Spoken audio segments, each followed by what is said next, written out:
Welcome to July's edition of the live Q&A episode of the podcast. So that's a Never Told to Lift podcast. Anyone who isn't familiar with me, my name is Chris Tiley. I'm a physiotherapist in the UK, and I am here today to answer your questions that you might have related to strength training as an older adult. So that might be you're not quite got started yet, but you're not sure the best way and you've got a couple of questions you want to clarify first. Or you might have got started but not sure if you're quite doing the right thing or not quite sure how to progress to the next stage. So if that does resonate with you, you do have any questions, then I would love to hear them. If you're watching this on YouTube Live, you can use the chat feature and you can ask me any questions that I have. I will bring those up on screen and do my best to answer those. If I felt that I couldn't answer them today, I needed to do a bit more research, then I'll let you know. I'll acknowledge that you've asked the question, and then I'll come back to you in next month's Q&A session. Now, you might not be watching this live. You might have caught this on the catch-up on YouTube. So the chat feature won't be available, but you can leave a comment still underneath the video, and I will still look ready for next month. I will be checking through those questions and answering those next month. So please do leave a question if you're watching this and it's not on the 2nd of July at 12 o'clock, which it is now. And equally, if you're listening to the audio podcast, then you won't have seen this live. You'll be watching or listening to this after the matter. So you are still welcome to ask questions. So just send me an email is the easiest way. It's chris@nevertoldtolift.com. And you can answer the questions, and again I will then save that for next month and put that there. I've had 5 questions come in to me in advance this week, so I'm going to start to go through those, and like I say, we'll tackle any of those that come through live, but we'll just jump straight in at the first question. So this came through from a member of the course that I have, Stronger for Life, and he emailed in to say, "Hi Chris, I hope all is well. Quick question regarding repetitions, working to fatigue and increasing the load. I get the scale of 1 to 15 with strength, hypertrophy and endurance, 1 to 5 being strength and strength being the focus of the course. However, are you suggesting that we should be working with a weight until we can manage 15 plus reps comfortably, say with an overhead press, before increasing the load, or should we be thinking about changing the load once we can comfortably do 10 or even less? Keep in mind that I'm also wary of trying to avoid doing too much too soon." So just a few pointers to clarify on there first. When he's talking there about the working to fatigue and increasing the load and these repetition ranges. So if we want to build strength, and for most older adults, strength is the thing that we are missing. If we're not trying to build strength, we're likely to be losing it. So strength is what we are after. So in order to build muscle strength, we do have to push muscles to the point of fatigue or very close to the point of fatigue. And that is where if you're trying to do, say, 15 repetitions, the 15th is just about manageable with good form. And then if you try to do a 16th, if you couldn't do it, you would have trained to fatigue or trained to failure. And that would be what we're after. It's the last few repetitions where you're going to get stronger. If you got to 15 and you could maybe have done 1 or 2 more, then great, we're close enough to fatigue to still build some strength. If you could have done at least 4 or 5 more quite easily, then you're probably not pushing yourself sufficiently to get strength as an outcome of that exercise, and that's where we want to increase the load. Now, in that email, I talked about the repetition ranges of strength, hypertrophy and endurance, and wanting to be closer to 1 to 5 repetitions. And I just clarify that as well. So 15 repetitions is pretty much the most repetitions you can reach fatigue at and still get some strength.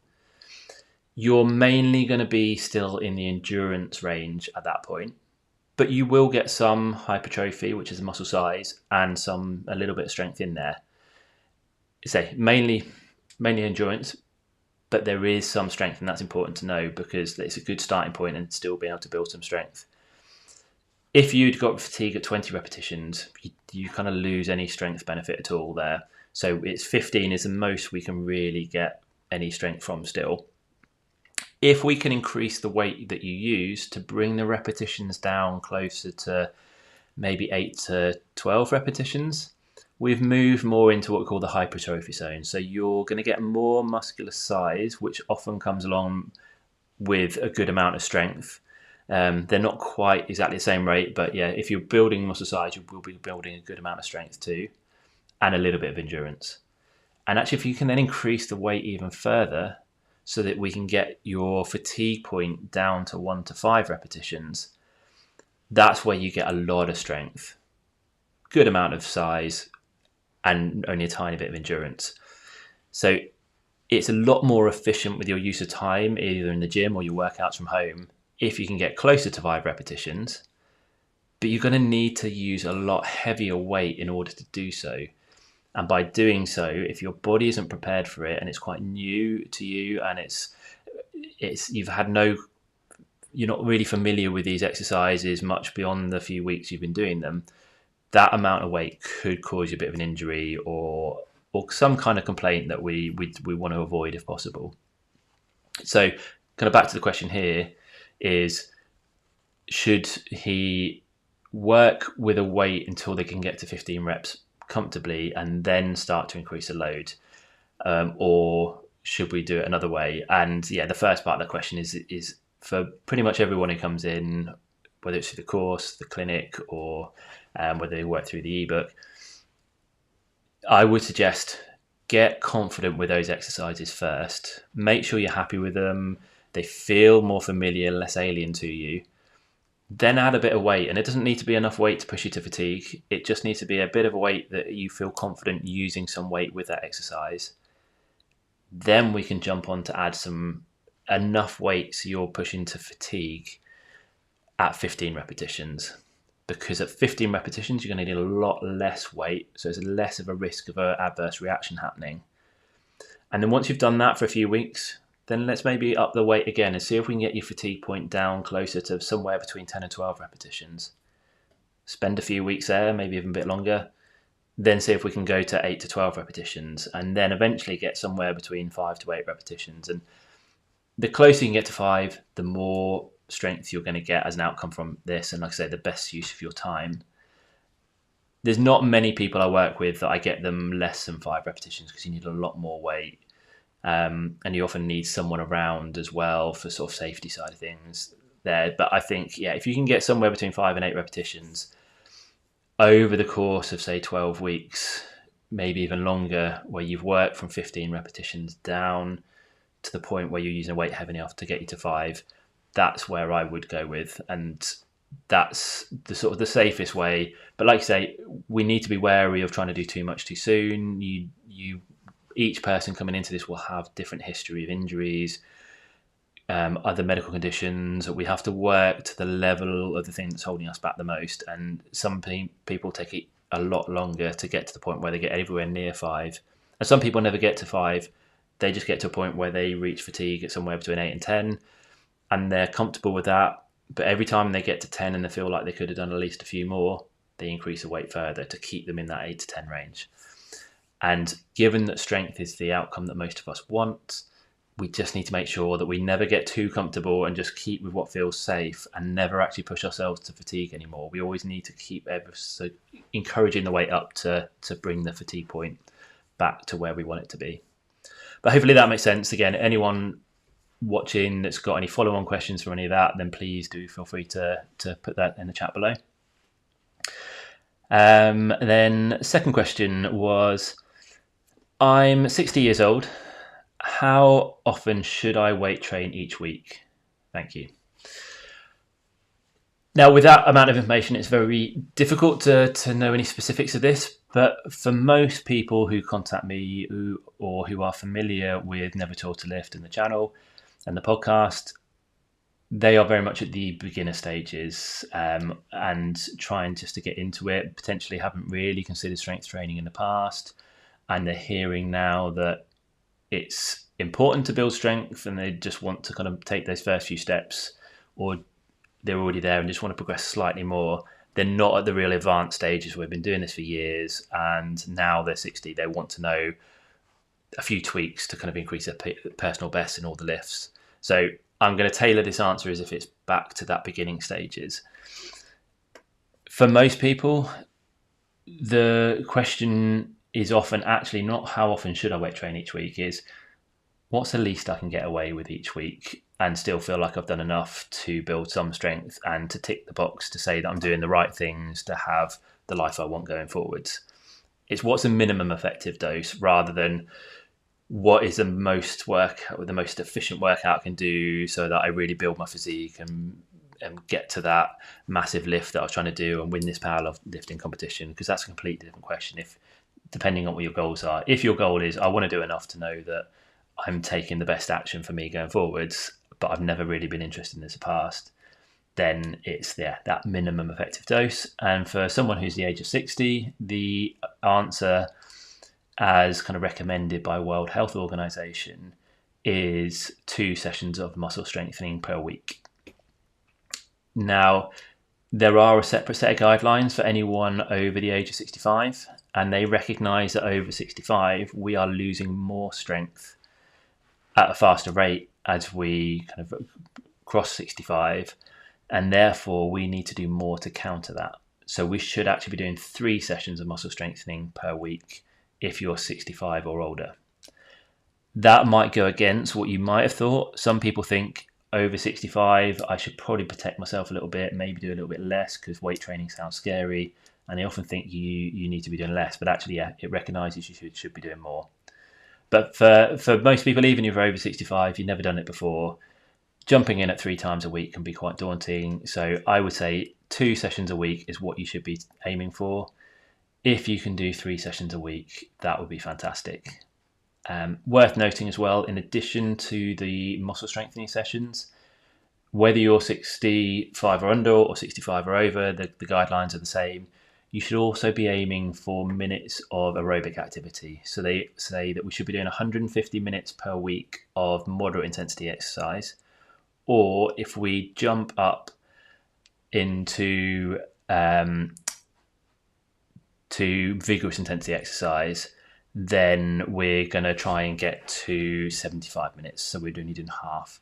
So moderate intensity exercise is we're going to try and do, you're trying to get yourself out of breath, but you're still able to maintain a conversation, where if you're in the vigorous intensity exercise, you're so out of breath, you'd really struggle to say more than a few words in a row. And that's what we're aiming for there. But yeah, the important thing in this question is we're looking for 3 sessions, 2 to 3 sessions of muscle strengthening per week. Next question was similar to this in terms of routine, but as we all know, life has a habit of getting in the way of maintaining fitness. What advice would you give for anyone who's maintained good attendance and progress in the gym, but then has a number of weeks with little to no exercise? This assumes no physical injury or other reason not to train, just life getting in the way as it does. So yeah, important to recognise that we are going to have holidays, we're going to have periods of illness. There are reasons where our routine that we've established for a good period of time, number of weeks, number of months, there will be breaks to that. And the important thing is we don't let that break turn into a bigger break, which turns into an even bigger break, to one that we never actually return and get back into the routine of.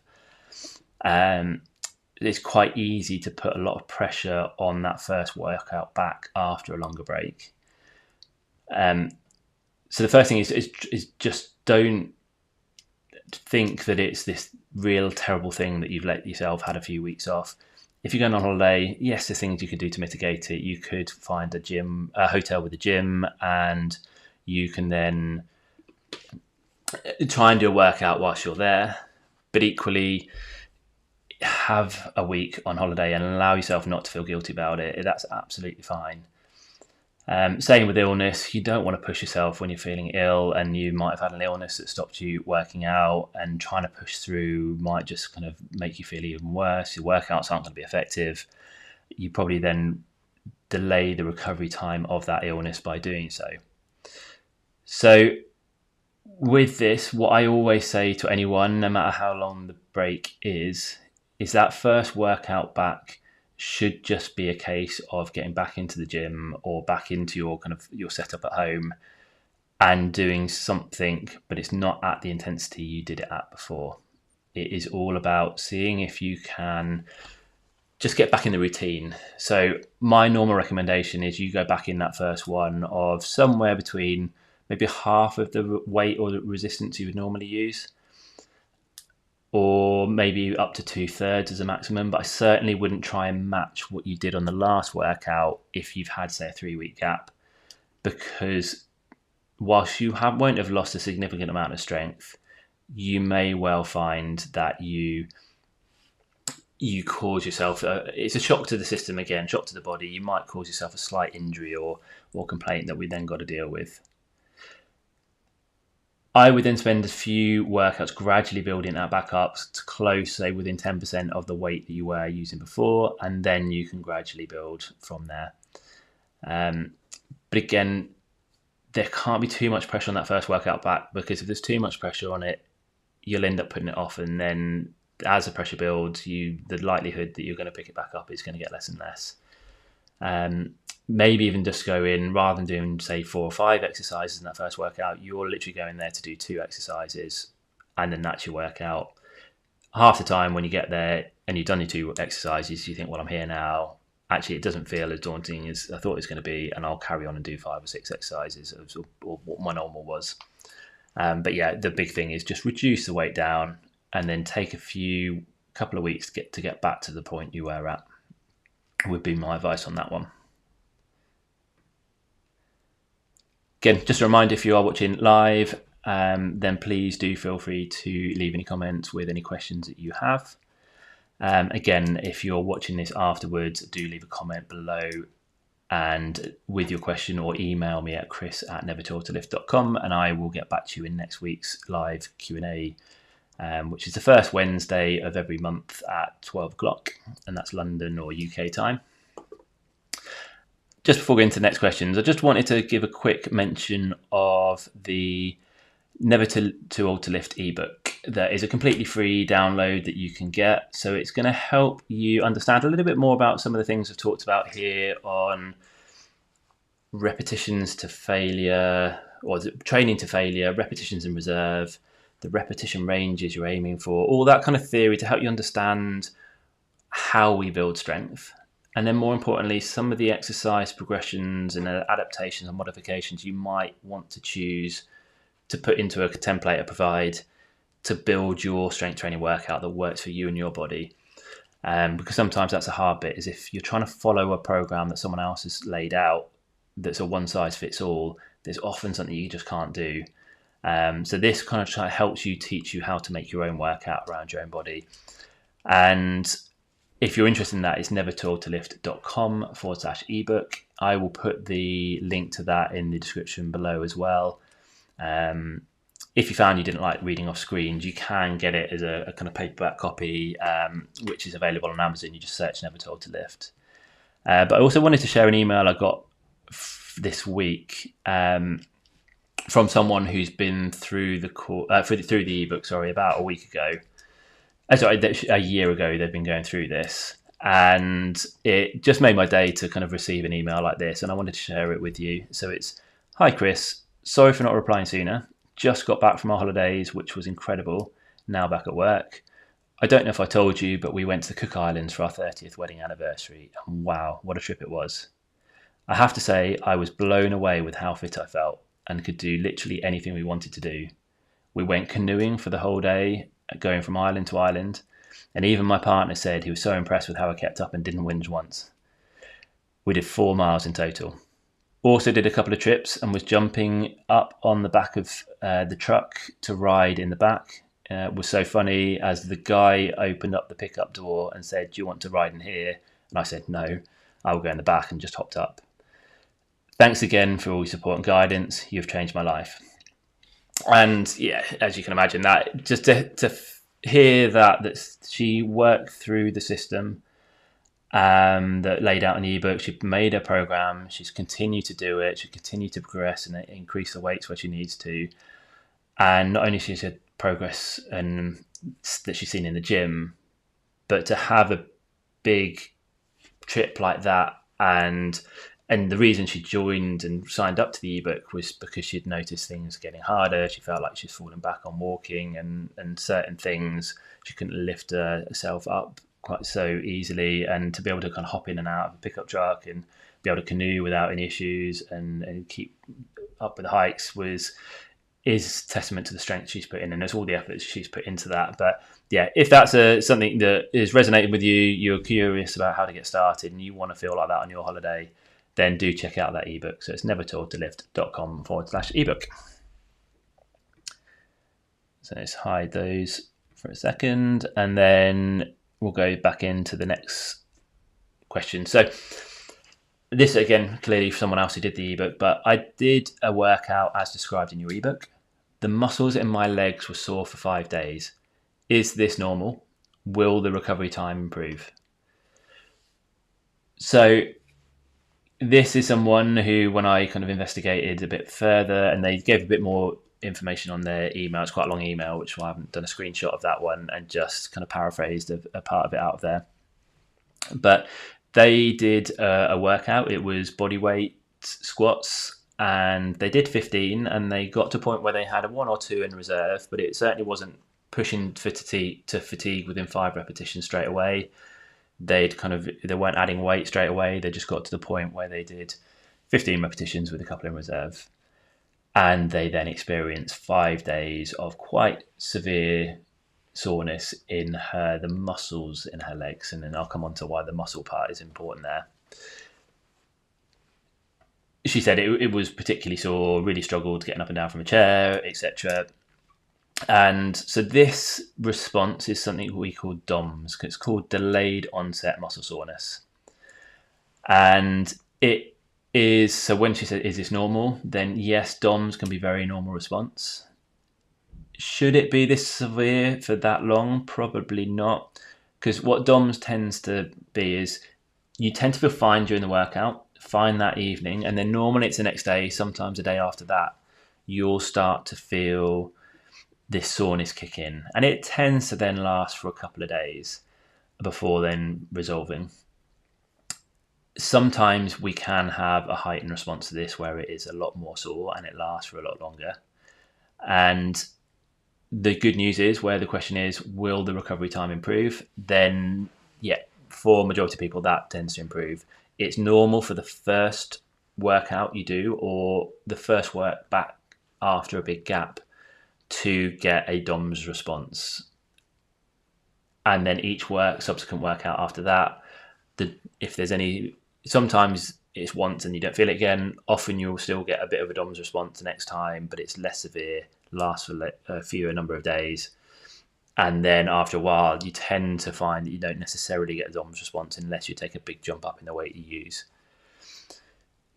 So I wouldn't necessarily be concerned by the fact we've had this response. However, 5 days of real soreness isn't particularly pleasant. So I would very much take this into account for the next workout. So if you are someone who does get DOMS after that first workout, I would, on the next workout, use less weight, or for this person, because they were already using no weight, just body weight, and they did 15 repetitions, I would say to this person, actually maybe start with 8 repetitions and do 3 sets of 8 rather than 3 sets of 15. And that way, we're less likely to push to the point where we cross a threshold into causing such a strong response. So if by doing the 8 repetitions works well, then we can gradually build that and maybe get to 10 and the next one back up to say 15. And then once you're back at 15, you haven't had the response again. That's where we can start to add some weight to it. So some people do need to have a bit more of a gradual ramp up to get to the 15 body weight before they add the weight to bring the reps back down. But yeah, it's something definitely to keep an eye on. But yeah, the good news is it is normal. I say the severity and the length of it is probably more abnormal, but it's not something to worry about.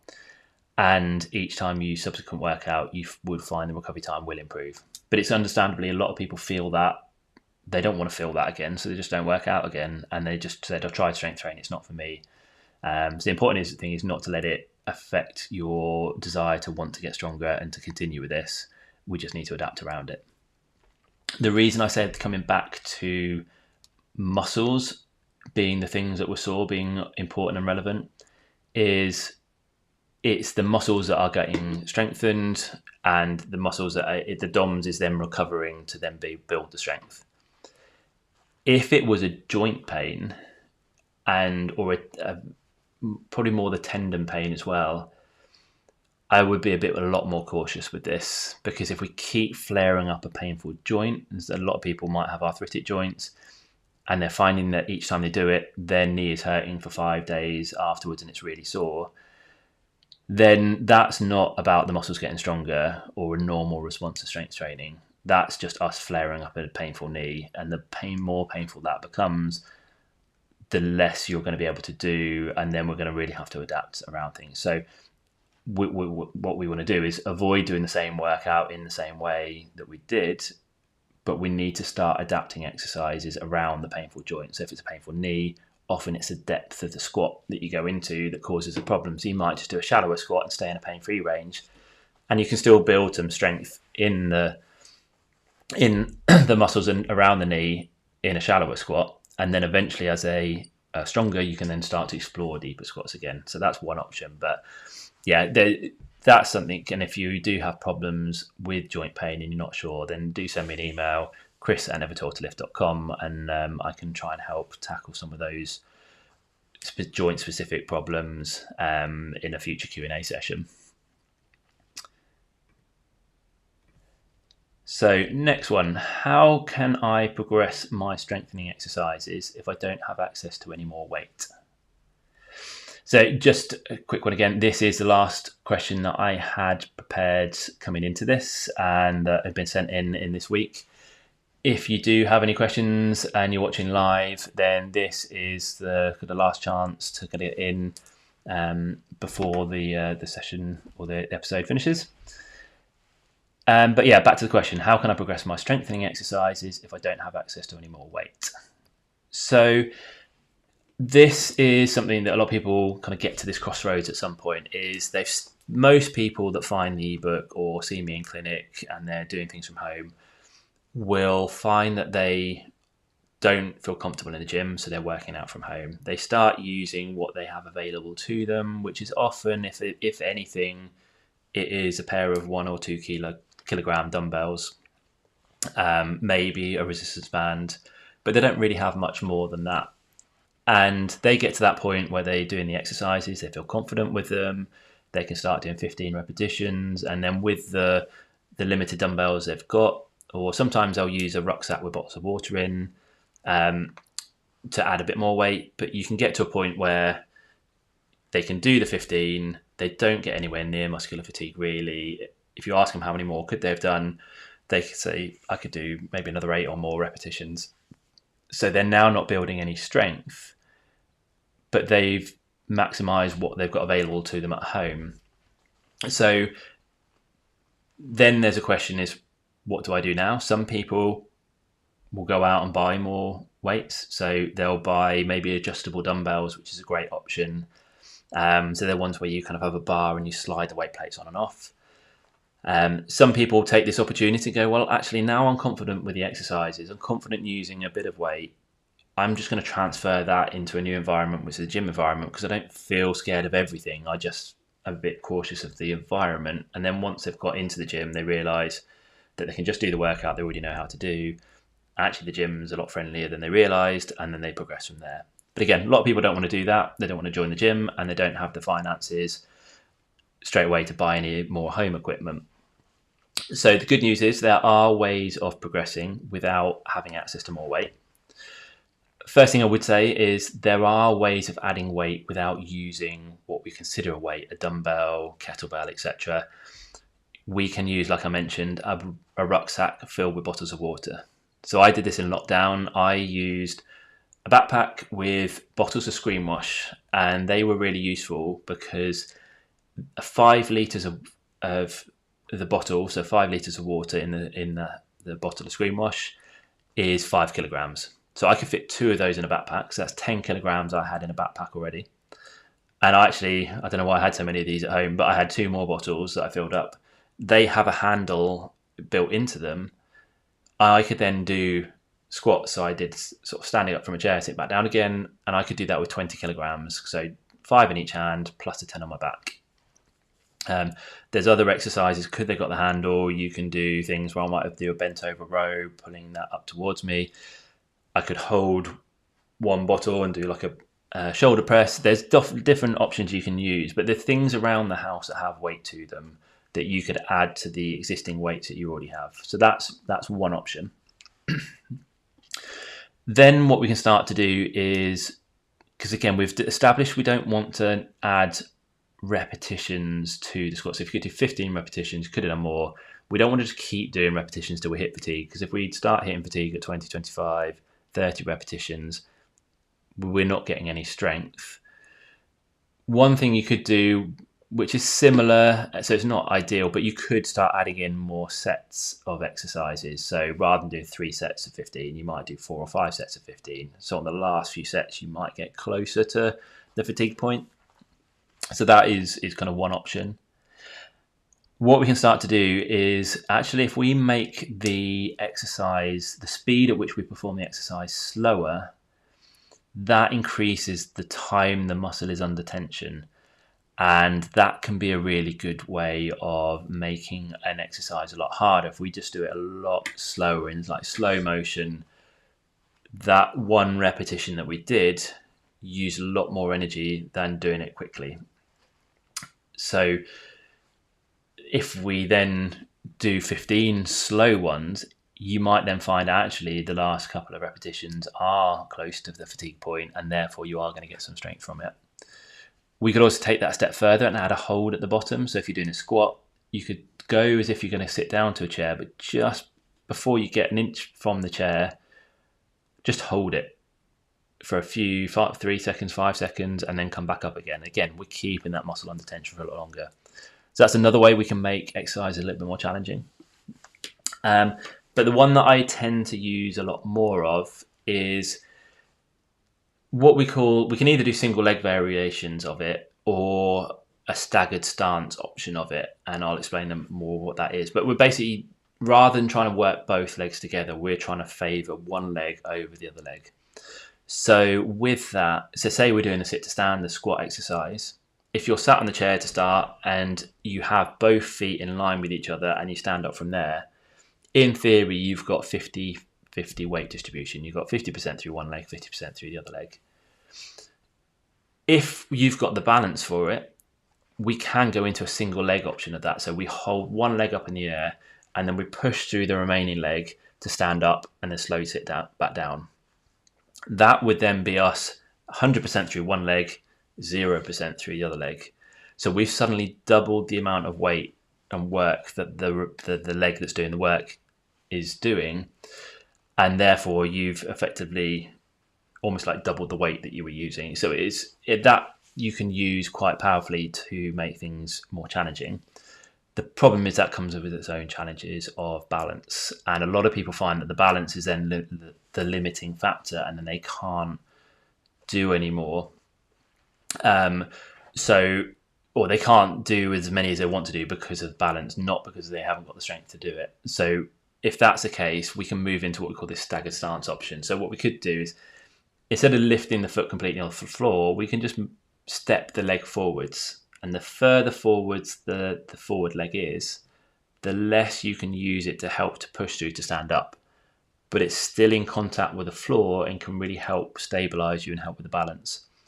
And if you just took one little step forwards, that might be like your 60% on the back leg, 40 on the front leg. If you took another little step forwards, now you might be like 30% on the front leg with 70% behind. And so you can kind of scale the difficulty of the exercise by how far forwards that front leg is. And you could then try, right now I've found a suitable challenge with some balance with my foot being on the floor. You could then repeat 15 repetitions of that and really get your muscle quite close to fatigue in the leg that you're working through. And then you'd simply just swap legs and do the same on the other side. You can do a similar approach to this to Romanian deadlifts. So your front foot is then now the working foot, and then actually you can step the other leg back, put your toe on the floor for a bit of balance, and then you can just work through the same movement pattern, just focusing on just your leg that is in front to get the stretch through the hamstring and feel it working in the glute and the back. And that is a way just to favour one leg and make that do a lot more. And then you'd again swap legs and do the other side. Again, you can do a single leg version of a Romanian deadlift, but again, it's very challenging on the balance. And a lot of people find that the balance is the thing that throws them, and they can't actually build strength because the balance is the thing that stops them every time. But yeah, that's one way. So rather than just thinking you've got to do things both legs together or both arms together, we can find ways of just trying to favour one arm over the other. And there are a few ways you can progress if you don't have access to more weight. But really, if you want to keep progressing, at some point you're going to need access to more weights. And it's either going to be at home by buying some weights, and you can get them pretty inexpensive often off Amazon. They're not too expensive. You can always find a good deal. You can always go to Facebook Marketplace. As always, people tend to try and offload some of the old weights they had. eBay's another option. With it being today being the 2nd of July as I film this, the Amazon Prime Day, I'm pretty sure, is something like the 8th to the 11th of July. So it's worth keeping an eye out on Amazon Prime deals. I'm going to have a little look through at the time and send out an email with anything I find, or I'll put it in the Facebook group as well. So, and I might even do a little short video or sort of bonus episode of the podcast to kind of talk about any deals that I might have found that you might be interested in. But yeah, Amazon Prime Day is going to be a good one. Later on in the year, Black Friday deals. But anything like that is what, keep an eye out for it. It doesn't have to be anything really expensive. There are some fairly inexpensive dumbbell sets out there. But yeah, keep an eye on those, and hopefully that has helped. Now, again, that is the last question that I did have prepared. If you are watching live and you've got any questions, then please do let me know. Just as I'm waiting to see if any questions do come in, I'm just going to bring up the details of the ebook again. So that's nevertooldtolift.com/ebook, and that's where I'm just going to help guide you through the theory behind strength training and how we actually go about building strength, but also how we adapt around any injuries or complaints or health conditions that you might have that you're worried about and you feel like might impact your progress going forwards. Then the Q&A sessions, they are the first Wednesday of every month, and they're always going to be at 12 o'clock. So again, if you have any questions for those future ones, then please leave a comment if you're watching us on YouTube, or if you're listening to the audio podcast of this, then please do send me a question at chris@nevertooldtolift.com. But for now, I think that looks like all the questions that have come in. So yeah, I hope you have a great month. Next week, we've got a great episode coming up where I speak to Shirley, and Shirley shares her difficulty she had as she went through menopause, and also some difficulties she's had with arthritis around her hip and how it's impacted her exercise regime, but how strength training has been the answer to her problems in both situations. And yeah, it's quite a raw, honest sort of depiction of what she's gone through each time, but hopefully will give you hope that strength training can really help you in both those situations if there's something you've been struggling with. So again, don't miss that one. That will be released next Wednesday. But for now, I'll let you go to the rest of your afternoon, and I appreciate you tuning in, and I'll see you next month.